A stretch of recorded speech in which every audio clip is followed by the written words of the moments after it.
So obviously a lot of people know about the tyranny in the UK. It's pretty widely publicised. You had, Donald Trump, Elon Musk and the likes, as well as obviously lots of people in our own country talking about it. And a lot of the time this is focused on critics of the state, people with a public profile, a large degree of the time, although it's not impossible that everyday people get caught up in this. But I wanted to talk about things that will affect everyday people fairly frequently and increasingly frequently, in my opinion. And these are the kind of things that make living in Britain just insufferable. These are sort of petty tyrannies, bureaucrats with too much power and that sort of thing. I wanted to start with this story. So, man given no choice over trowel arrest caution. And this is the dangerous man arrested here. Over a trowel.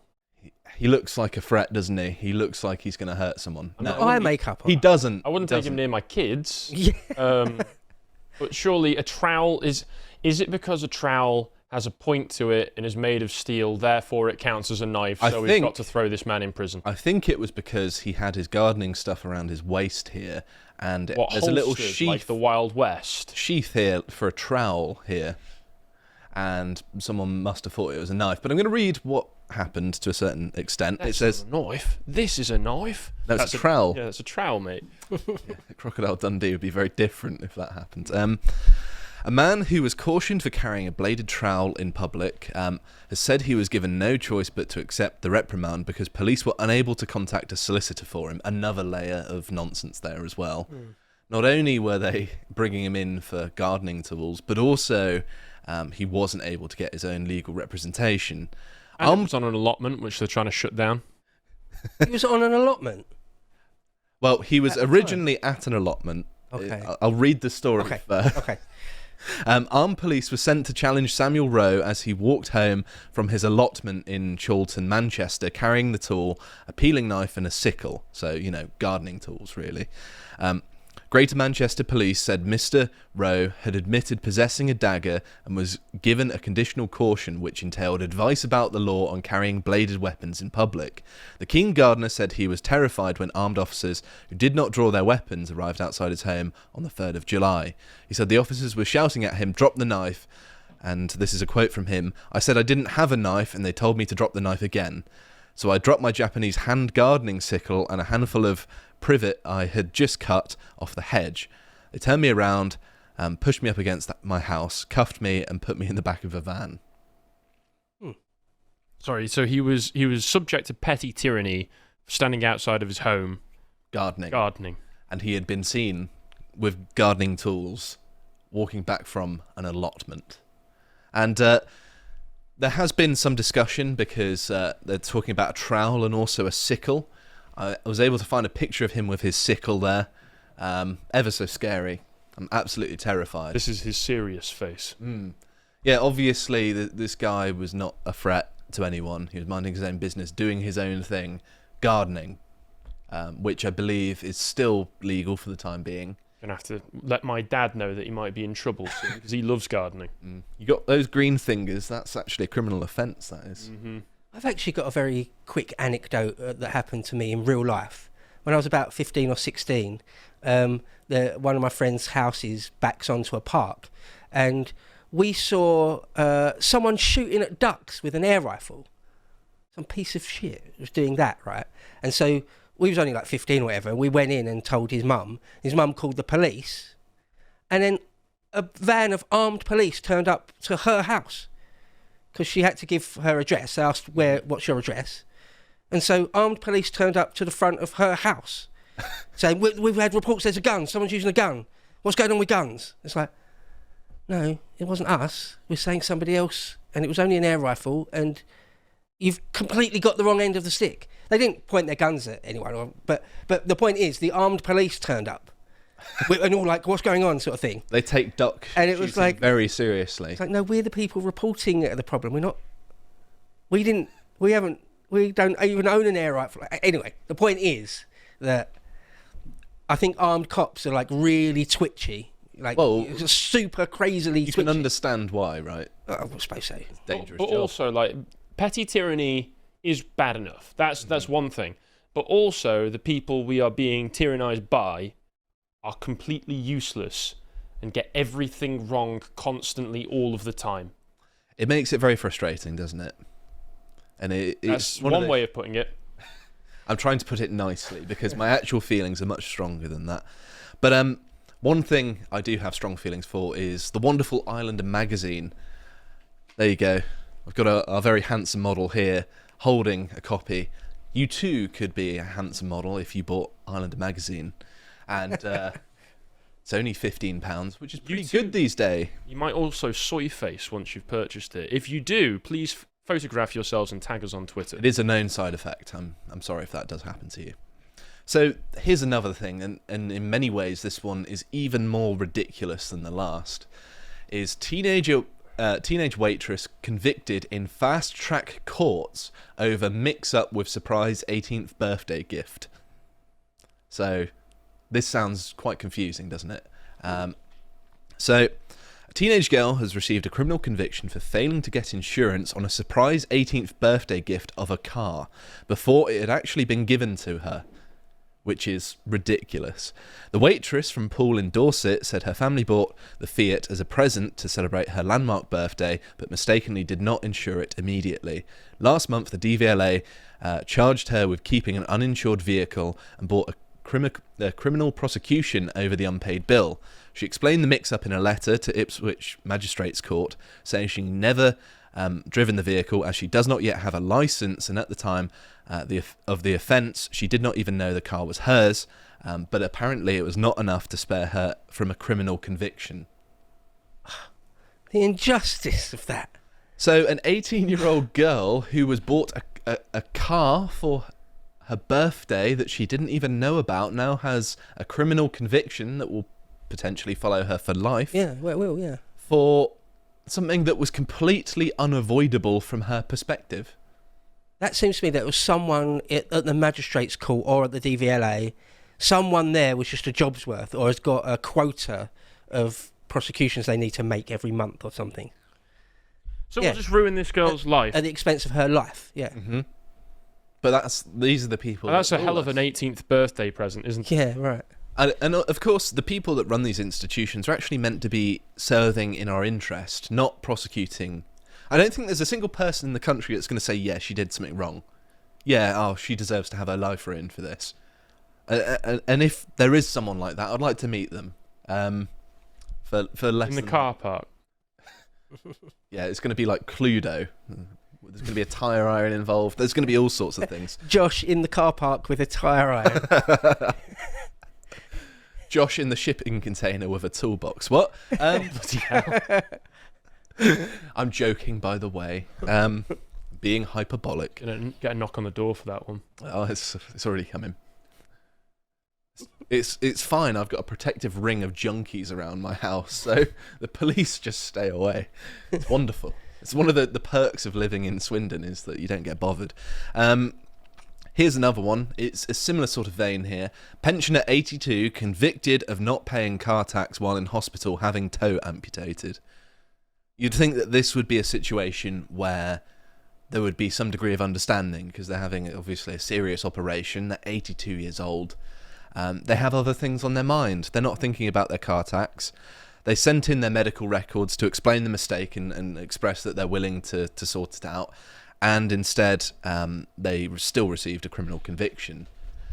Right, when I was working complaints for insurance, if anything like this happened, if we had a problem like this with a customer, we had this term that we used, very common term, called extenuating circumstances, meaning that circumstances outside of the control of the person that we're speaking to, that they can't account for, that will lead to change in behaviour outside of the norm.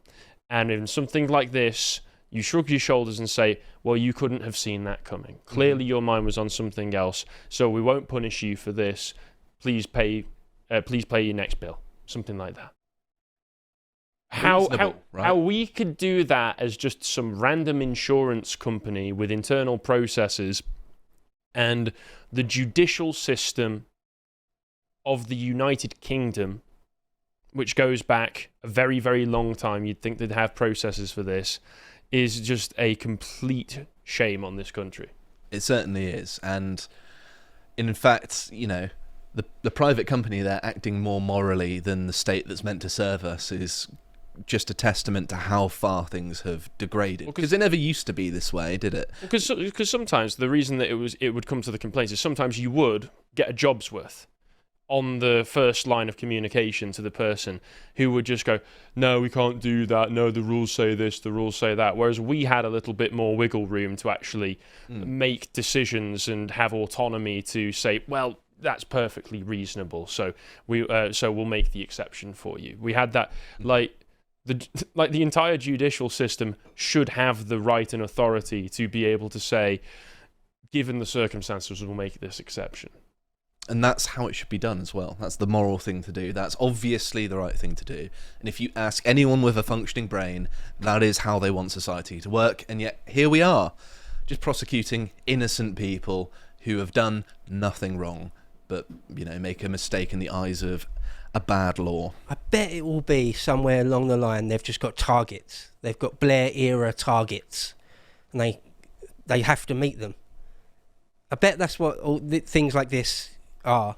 It could even just be that the bureaucracy is so poisoned against the population. Maybe even the people are resentful that they have to deal with the public. Many public sector workers have delusions of grandeur, of course, that they're just hostile to other people. I wouldn't put it past that as well. Obviously, targets would be the strongest incentive, but there are lots of other reasons that people could be doing this that I are actually less think than wholesome. One of the best measures of a man or a woman, one of the best measures of a person's character is how they deal with a little bit of power. Mm-hmm. When someone's given a little bit of power or authority, if they immediately sort of become a little Napoleon, a little Hitler type person, that speaks volumes. That's who they really are. I hate those people. I wholeheartedly agree, yeah. I think we've all worked in offices under those types of people. They get a free visit to my shipping container. Yeah, with these people, I can only hope that maybe appeals will show them a bit of justice. Yeah. Some sort of ombudsman, some sort of appeal process. And then they can punish the people that put them through this in the first place. You're 82 years old, you've just had an amputation, this is the last thing you want. Mm-hmm. Of course, I've gone through ombudsmen with energy companies before, and they're pretty useless. They basically facilitated... the company will pay you about £200 in damages. It'd been 2 years and they'd taken a couple of thousand of my money.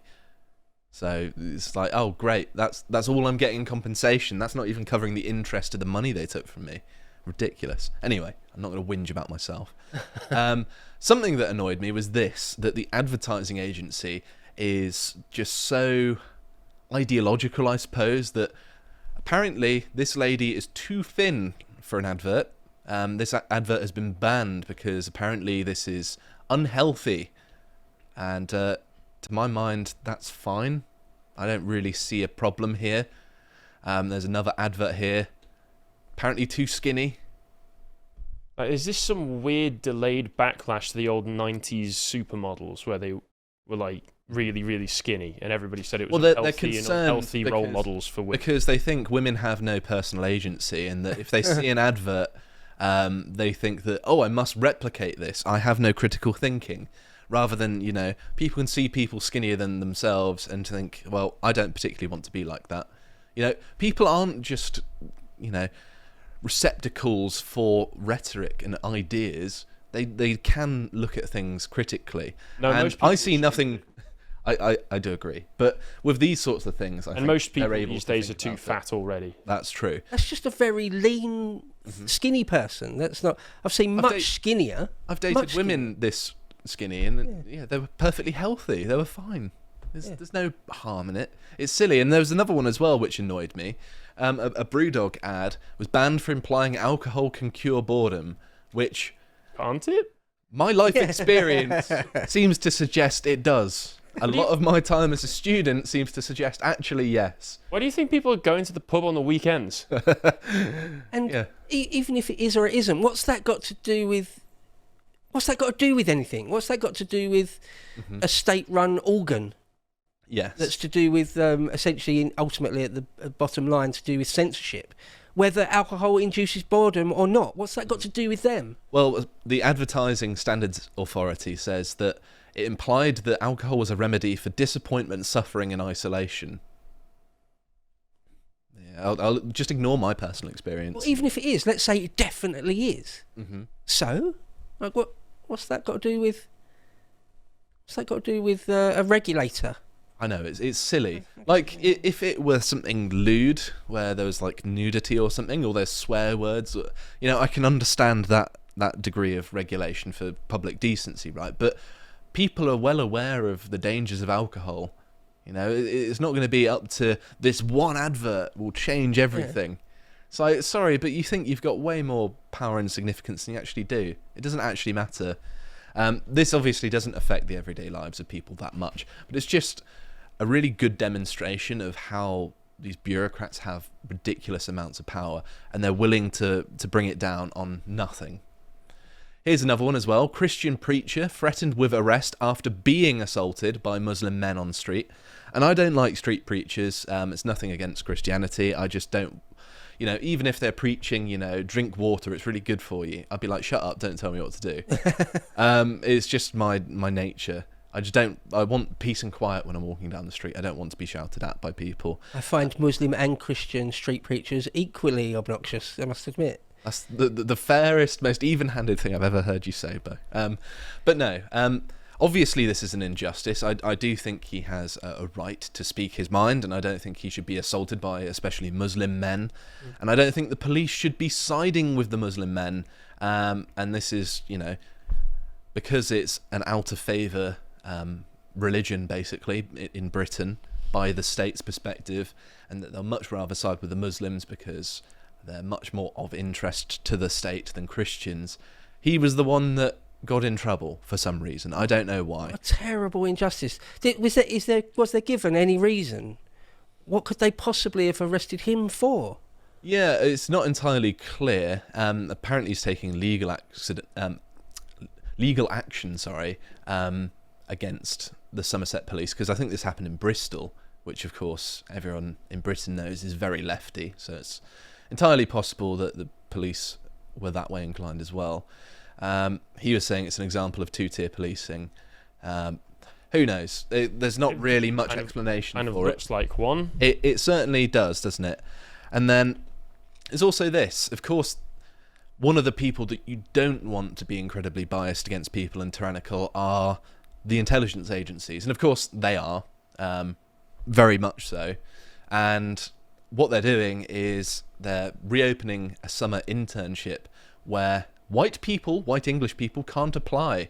They're looking for black, Asian, mixed heritage or other ethnic minority backgrounds. Or you can say you're a gypsy. Okay. Look at the bottom there. White, other, for example, gypsy, Scottish or Irish travellers.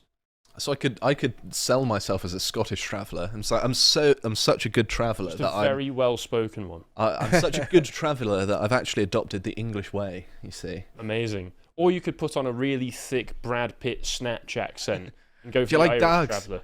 I like intelligence. I do. I'm sorry. Why would you want gypsies in the intelligence services? They're very, very good at stealing secrets. I'm sorry, why would I want any of these people inside of the intelligence service? It's not like people of other races outside of Europe have proven to have immense and insane in-group preference for their own. Presaged where I was going with it. Instead of, trying to apply rules fairly to everybody on the basis of objectivity. It's not like they're not known for being the exact opposite of that. Like, literally dozens upon dozens upon dozens of studies showing it time and time and time again. And whole societies which act as enormous studies showing as it happens time and time and time again. Remind me what happened to the farmers in Zimbabwe who were making all the food for everybody. Did they go, well, they're providing a service to society, therefore we'll keep them around because we're all benefiting from this and it would be fair? Was that what happened? And then Zimbabwe became... No, it was the opposite. It was the exact opposite. It was petty hatred and jealousy. And that's what I want in my intelligence service. It's particularly insane for the intelligence services because what you really need is like an unshakable loyalty to the crown. That's what you need. So everything you just said is even more egregious. Well, they're going to have dual stark. loyalty, aren't they? What Yeah, happens if they get a Pakistani and he's got to spy on Pakistan or something?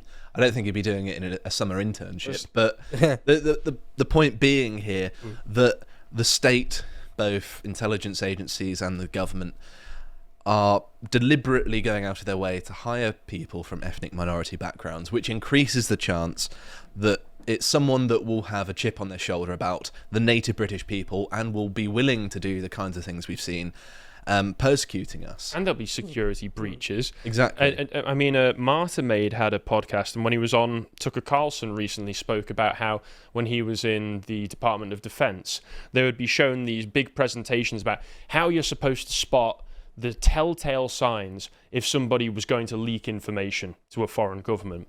And they went through all of these different things, but they never addressed the glaringly obvious thing that Marta Maid noticed and everybody else noticed, but nobody said anything, which was that of the 10 cases they were shown, 9 were Jew spying for Israel, Chinese spying for China, Russian spying for Russia. Dual citizenship, one might say. Yeah, and it's like, well... And he put his hand up and said, well, this is the obvious thing. What do we do about that? And they just said, don't do anything about it. Don't pay any attention to it. Just ignoring reality for the sake of feelings and social recognition, isn't it? And speaking of recognition, facial recognition tech can now mistake you for a criminal and you will be arrested for it. So the technology is imperfect that's being used. And obviously I'm in favour of catching actual criminals, but the idea is that we're in a stage now where we've got a tyrannical system whereby ordinary people are persecuted, more or less, and it could be the case that your persecution starts just because the technology that's being used is imperfect, as well as the people enforcing the laws, interpreting the laws, and the entirety of society is very much imperfect. And so your chance of getting swept up in something that in no way is your fault is much higher than it would be in the past, because, you know, if you have a person that witnesses a crime and you're, you know, brought in front of them again, like, do you recognise, is this the person you saw? You know, at least there's some degree of addressing the thing as uncertain, whereas people tend to look at this technology as if it's infallible, and so it's much harder to say the technology is wrong. And how you've also got to understand it to be able to argue against it, which is a sort of another degree of tyranny, because you've got to have that baseline understanding of the technology being used against you, which is just unreasonable. That would be terrifying if you didn't have an alibi. Mm-hmm. The police come to you and say, we think, well, we've got footage of someone that looks exactly like you doing this crime, and you don't have an alibi. Well, it scares me because that would be terrifying. You'd be like, well, how can I disprove? Yeah, I spend a lot of my time in my flat, like on my own, working in silence. Yeah. Yeah, you can add an extra letter there if you want. A little bit of column A, a little bit of column B. And there's also this as well. This was a Labour plot to silence migrant hotel critics, and it emerged that people from Whitehall, of course that is the civil service, their spy unit, complaining to tech firms about content mentioning asylum seekers and two-tier policing. So this has obviously come out because a lot of the tech companies are empowered because they're US based and they're cozy with Trump now, so they've got protection, and so they feel comfortable in not doing this and saying, you know, screw you, I'm not doing that. And so it's emerged that the government was trying to silence critics online, and these are, of course, asylum seekers and two-tier policing are perfectly legitimate political criticisms. There's actually no good reason here. You know, I'm not saying that just because I'm partisan, as in, even many left-wingers would admit, okay, you know, I might not agree with you, but it's okay to talk about this sort of stuff, maybe less so the asylum seeker stuff, but policing. So this is just flagrant abuse. This is flagrant tyranny. This is silencing your critics on issues that are of clear importance, and are obviously of clear importance because Keir Starmer himself addresses the issue of asylum seekers and has talked about two-tier policing. If these are non-issues, if these are fringe extreme issues, why are they being addressed by the person occupying the highest office in the land? It doesn't make any sense, does it? And as well as that, while all of this is going on, thieves and drug dealers, people who I think everyday citizens want to be removed from society and in prison are being given warnings and rehabilitated rather than prison time. You know, thieves, drug dealers are dangerous people that you don't want out on the street. They're doing that sort of thing because they're bad people. There's no ifs or buts about it. And so why on earth are they being treated like this? These are the kinds of people that you actually want in prison, along with violent offenders, right? You know, there's a lot of nonsense that people get imprisoned for, but this is one of the roles. If the government has a role, is keeping its citizens safe. That's probably the main role it should have, above all else. If they can't do that, then why do they exist? What's the point of them? There isn't really one, is there? They exist to make sure that this happens. I guess Because if the government didn't exist in its current form, then the public would be forced to deal with criminals on the streets. We'd have a lot more peace and quiet, wouldn't we? Yeah, and we wouldn't be quite so touchy-feely. Forgiving, yeah. Thieves and drug dealers avoid court, and rapists and murderers get minimal sentences. Mm-hmm. It's unbelievable. Suspended isn't it? sentences Or even, often. I mean, Terrible. it's my opinion that people like sex offenders and the like, especially if they target children, there's unequivocal death penalty. Yeah. It's like, if the death penalty applies to anything, it's like murderers and sex criminals, right? It is so obvious to me, and of course 0% reoffence rate. So you guarantee society is safe. That's why, you know, we could have safe streets in Britain before mass migration, is because we had a judicious use of the death penalty. We took those people out of the gene pool. I mean, what's the recidivism rate of the graveyard? Well, let's hope it doesn't go up, shall we? I would also give out very draconian sentences for thievery, particularly repeat offenders. Not a 13-year-old stealing sweets from a corner shop, but an adult that's repeatedly stolen cars. I would put them away for years and years and years, that type of person. They're also like the homeless that have got like 50 or 60 convictions for petty theft. Yeah. They need to be taken out of the general population until they're old, Yeah.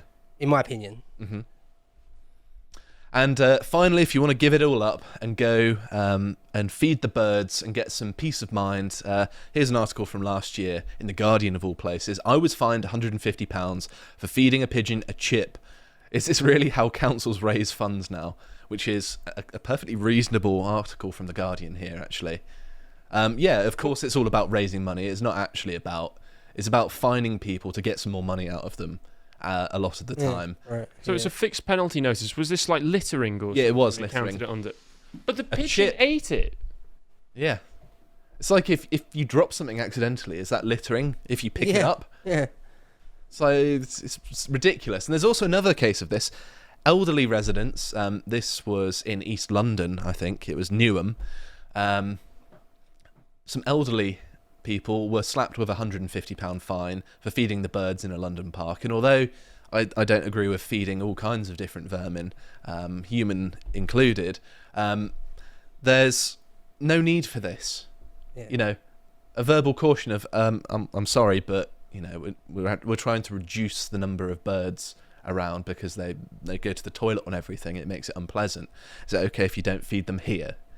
That would have been fine, right? You don't have to resort immediately to a fine because they've shown nothing but goodwill so far, really, have they? That you don't think, oh, those elderly people, they're spiting the law by feeding the birds. They're doing it laughing and running away.